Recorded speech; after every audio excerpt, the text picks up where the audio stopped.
ಬಲಿಷ್ಠ ರಾಷ್ಟ್ರಗಳು ಕೂಡ ಅದೇ ಪರಿಸ್ಥಿತಿಯಲ್ಲಿ ಇದ್ದಾವೆ. ಅದು ಅಮೆರಿಕ ಇರ್ಬೋದು, ರಷ್ಯಾ ಇರ್ಬೋದು, ಬೇರೆ ಬೇರೆ ದೇಶಗಳಿರ್ಬೋದು. ಇದೆಲ್ಲ ಯಾತಕ ಆಗ್ತಾ ಇದೆ ಅಂತ ಹೇಳಿದ್ರೆ, ಎಲ್ಲೋ ಮನುಷ್ಯ ಅಧರ್ಮದ ದಾರಿಗೆ ಹೋಗ್ತಾ ಇದ್ದಾನೆ. ಮನುಷ್ಯ ಎಲ್ಲೋ ಒಂದು ಕಡೆ ತನ್ನ ಧನವನ್ನ ಕಳ್ಕೊಳ್ತಾ ಇದ್ದಾನೆ.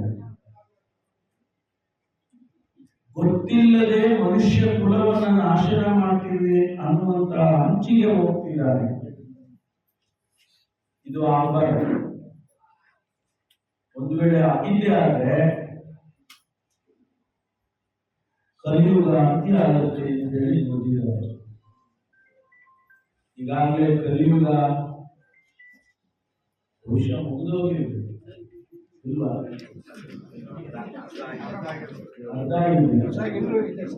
ತಂಗಿ ಬಂದಿದ್ದಾರೆ ಅಂತ ಹೇಳ್ತಾರೆ. ಅದಕ್ಕೆ ಹೇಳಿದ್ರೆ ಅದರಿಂದ ಇವತ್ತು ಆ ಕಲಿಯುಗ ಮುಗಿಯುವಾಗ ಮನುಷ್ಯ ಕುಲ ಹುಡುಕೊಂಡೇ ಮುಗಿಯುವುದು. ಅದು ನಾಶ ಆಗಿ ಮತ್ತೊಂದು ಯುಗಕ್ಕೆ ನಾವು ಕಾಲಿಡೋದಾದ್ರೆ ಅದು ಅಷ್ಟೊಂದು ಸಮಂಜಸವಾಗುತ್ತದೆ. ಹೀಗಾಗಿ ಪ್ರತಿಯೊಬ್ಬ ಮನುಷ್ಯ ತನ್ನ ಸಹನೆಯಿಂದ ತಾಳ್ಮೆಯಿಂದ ಬದುಕುವುದನ್ನು ನೋಡ್ಬೇಕಾಗ್ತದೆ ಅಂತ ಒಂದು ಸಂದೇಶ ಹೋಗ್ಬೇಕಾಗ್ತದೆ. ಅದನ್ನು ಮಾಡೋರು ಯಾರಪ್ಪ ಅಂತ ಹೇಳಿದ್ರೆ ಸ್ವಾಮೀಜಿ, ಧರ್ಮದ ಗುರುಗಳು ಧರ್ಮವನ್ನ ಹೇಳುವಂತದ್ದ ಆಗ್ತದೆ. ಅದನ್ನೇ ನಮ್ಮ ಈವರು ಸ್ವಾಮೀಜಿಗಳು ನಮ್ಮ ಕ್ಷೇತ್ರದಲ್ಲಿ ಬಹಳ ಯಶಸ್ವಿಯಾಗಿ ಜನರಿಗೆ ತಿಳಿ ಹೇಳ್ತಕ್ಕಂಥ ಕೆಲಸವನ್ನು ಮಾಡ್ತೀವಿ. ಬೇರೆ ಚಟುವಟಿಕೆಗಳೆಲ್ಲ ನಾನು ಹೇಳೋದಕ್ಕೆ ಹೋಗೋದಿಲ್ಲ. ಮೊನ್ನೆ ನಾನೊಂದು ಕಾರ್ಯಕ್ರಮಕ್ಕೆ ಬಂದೆ. ಆ ಕಾರ್ಯಕ್ರಮದಲ್ಲಿ ಸುಮಾರು 200 ಮಕ್ಕಳಿದ್ದು, 200 ಹೆಚ್ಚು 560 ಮಕ್ಕಳು ರಾಜ್ಯದಾದ್ಯಂತ ಬಂದಿದ್ದರು. ನನಗೆ ಆಶ್ಚರ್ಯ ಏನಪ್ಪ ಅಂತ ಹೇಳಿದ್ರೆ, ನಾನು ಅಲ್ಲಿ ನೋಡಿದ್ದು ಆ ಮಕ್ಕಳಿಗೆ ಜೀವನದ ಪಾಠವನ್ನ ಹೇಳಿಕೊಡ್ತಕ್ಕಂಥ ಒಂದು 10 ದಿವಸ ಅವರಿಗೆ ಸಂಸ್ಕಾರದಿಂದ ಹಿಡಿದು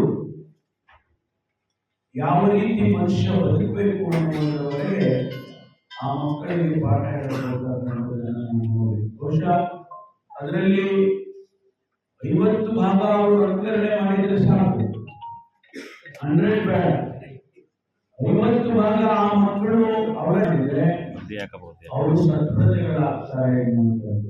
ಹಾಗಾಗಿ ಅಂತಹ ಕಾರ್ಯಕ್ರಮಗಳೆಲ್ಲವನ್ನೂ ಕೂಡ ಸ್ವಾಮೀಜಿಯವರು ನಮ್ಮ ಕ್ಷೇತ್ರದಲ್ಲಿ 6-7 ಭಾಗಗಳಿವೆ. ನಮ್ದೊಂಥರ ಅದೃಷ್ಟ. ಎಲ್ಲರೂ ಕೂಡ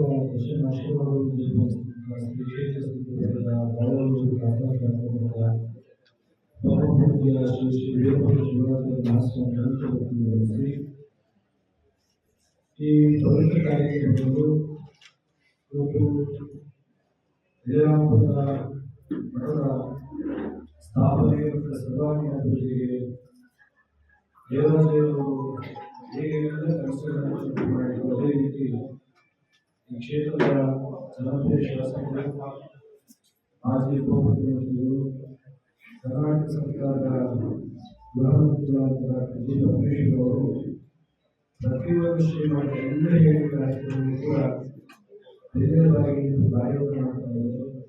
ಅದರ ದಿಕ್ಸೂಚಿಗೆ ಶ್ರೀಮಠಕ್ಕೆ ಆಗುವಂತಹ ರಸ್ತೆಗೆ ಒಂದು ಮುಖ್ಯ ದ್ವಾರವನ್ನು ನಿರ್ಮಾಣ ಮಾಡಬೇಕು ಅಂತ ಹೇಳುವ ಮನವಿಯನ್ನು ಕೊಟ್ಟಿದ್ದ ತಕ್ಷಣವೇ 25 ಲಕ್ಷ ಹಣವನ್ನು ಬಿಡುಗಡೆ ಮಾಡಿ ಅವರ ಶಂಕುಸ್ಥಾಪನೆ ಕಾರ್ಯಕ್ರಮ ಕೂಡ ನೆರವೇರಿಸಿದರು.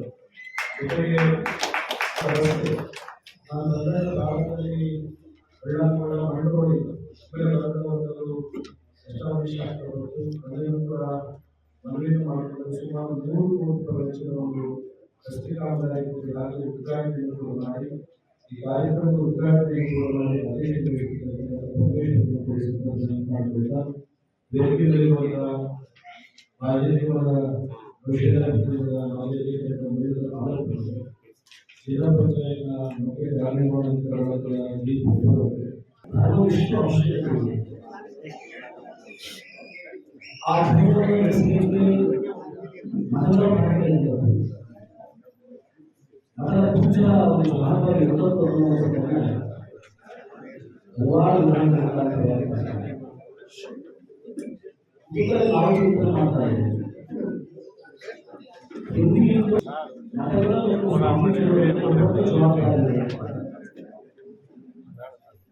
ಕಾರಣ ಜನರ ಮನಸ್ಸಿನಲ್ಲಿ ಯಾವ ಸದ್ಭಾವವನ್ನು ಹೆಚ್ಚಿಕೊಳ್ಳಬೇಕಾಗಿತ್ತು ಆ ಸದ್ಭಾವನೆ ಕೊಡ್ತಾ ಇಲ್ಲ. ಯಾವ ಗುಣಗಳು ಆ ಒಳ್ಳೆಯ ಕೊಡ್ತಾ ಇಲ್ಲ. ನಾನು ನಮ್ಮ ರಾಜ್ಯವನ್ನು ನಮ್ಮ ದೇಶವನ್ನು ತೆಗೆದುಕೊಂಡ್ರೆ ಒಂದು 100 ವರ್ಷ ಹಿಂದೆ ಬಹಳ ಅನಕ್ಷರತೆ ಇತ್ತು, ಬಹಳ ಗೊತ್ತಿಲ್ಲ. ಆದರೆ ಧರ್ಮ ಬಹಳ ಜಾಗೃತವಾಗಿದೆ. ಮೋಸ ಮಾಡುವ ಸಂಕೇತ ಕಲಿಯುವುದು, ಕೆಟ್ಟವನ್ನು ಕಲಿಯುವುದು, ಸುಳ್ಳು ಹೇಳುವ ಸಂಕೇತ ಕಲಿಯುವುದು. ಆದರೆ ಇವತ್ತು ಒಳ್ಳೆಯ ಶಿಕ್ಷಣ, ಒಳ್ಳೆ ಜ್ಞಾನವಂತರು, ಒಳ್ಳೆ ವಿದ್ಯಾವಂತರು, ಅದು ಯಾವ ರೀತಿಯಿಂದ ಯಾವ ಶಿಕ್ಷಣ ಒಳ್ಳೆಯ ಗುಣಗಳು ಹೆಚ್ಚು ಬೆಳೆಯಬೇಕಾಗಿತ್ತು ಅವರು ಬೆಳೀತಾ ಇಲ್ಲ ಅನ್ನೋದು ಬಹಳ ಗಮನಿಸ್ತದೆ. ಸಾಮಾನ್ಯರಲ್ಲಿ ಇಂಥದಾಗಿ ಧರ್ಮ ಇಲ್ಲ ಎಲ್ಲ ನಾಶ ಆಗುತ್ತದೆ ಅನ್ನೋದನ್ನು ನಾವು ಕೇಳ್ತೀವಿ. ನಾವು ಇಲ್ಲ ಧರ್ಮ ಇದೆ ಯಾರು ಹೇಳಿದ್ದಾರೆ? ಅದರ ಮುಂದೆ ಇತ್ತು ಅವರು ಜೋರಾದ ಧ್ವನಿ ಬಂದ್ರೆ ಅವ್ರು ಧ್ವನಿ ಮುಗಿಸುವುದು ಕಾಲೇಜು ಕೆಟ್ಟನಿಗೆ ಹೆಚ್ಚು ಇಷ್ಟ. ಈ ಕಾಲದಲ್ಲಿ ಧರ್ಮ ಬೇಕು ಅನ್ನುವಂತಹ ಹೇಳದ ಮಾತು, ಕನಿಷ್ಠದ ಮಾತು ನೂರು ಸತ್ಯವಾಗಿದೆ. ನಾವು ಇಷ್ಟೆಲ್ಲ ಪ್ರವಚನ ಹೋಗ್ತೀವಿ, ಭಕ್ತರು ಎಲ್ಲ ಉದ್ದೇಶ ಮಾಡ್ತೀವಿ, ಯಾರು ಬದಲಾವಣೆ ಆಗಿದ್ದಾರೆ ಅಂತ ಪ್ರಶ್ನೆ ನೋಡ್ಕೊಂಡ್ರೆ ಆಸಕ್ತಿ ಕಡಿಮೆ ಇದೆ. ಸಮಾಜ ನಿರ್ಮಾಣ ಮಾಡಬೇಕು, ಒಳ್ಳೆಯ ಧರ್ಮವನ್ನು ನಡೆಸ್ತಕ್ಕಂಥ ಒಂದು ದಾರಿ ಇರ್ತಕ್ಕಂಥ ಜನರನ್ನ ಜಾಗೃತ ಮಾಡ್ತಕ್ಕಂಥ ಅವಶ್ಯಕತೆ ಇವತ್ತು ಹೆಚ್ಚಿದೆ. ಆ ಹಿನ್ನೆಲೆಯಲ್ಲಿ ಇವತ್ತು ಪರಮಪೂಜ 43ನೇ ಜನ್ಮ ದಿನೋತ್ಸವದಲ್ಲಿ ನಾವು ಅತ್ಯಂತ ಸಣ್ಣಕ್ಕೆ ಆತ್ಮೀಯ ಪೂಜೆಯಲ್ಲಿ ಅನ್ಕೊಂಡು ಕೆಲವೊಂದು ಜಾತಿ ಸಂಘರ್ಷಗಳಿಗೂ ಯಾವುದೇ ವ್ಯವಸ್ಥೆ ನೋಡ್ತೀವಿ. ಆದರೆ ನಮ್ಮಿಬ್ಬರಲ್ಲಿ ಯಾವುದೇ ರೀತಿಯ ಆ ಭೇದ ಭಾವಗಳು ನಾವೆಲ್ಲೋ ಕ್ಷೇತ್ರ ಯಾತ್ರೆ ಆಗಿರ್ಬೋದು, ಕ್ಷೇತ್ರ ಆಗಿರ್ಬೋದು, ಯಾರು ಅತ್ಯಂತ ಪರಿಣಾಮವನ್ನು ಎಲ್ಲರೂ ಜೊತೆಗೆ ಹೋಗ್ತಿರ್ತಾರೆ. ಒಂದೇ ಒಂದು ವಾಸ ಇರ್ತೀವಿ ನಾವು. ಸಮಾರಂಭದಲ್ಲಿ ನಾವ್ಯಾರೋ ಇದರಿಂದ ಅರ್ಥ ಮಾಡ್ತಿರ್ತೀವಿ. ನೀವು ಯಾರು ತೊಂದರೆ ಕೊಡಬೇಡಿ ಅಂತ ಹೇಳ್ತಾರೆ ಸರ್. ಅಂದ್ರೆ ಹೆಚ್ಚಿನ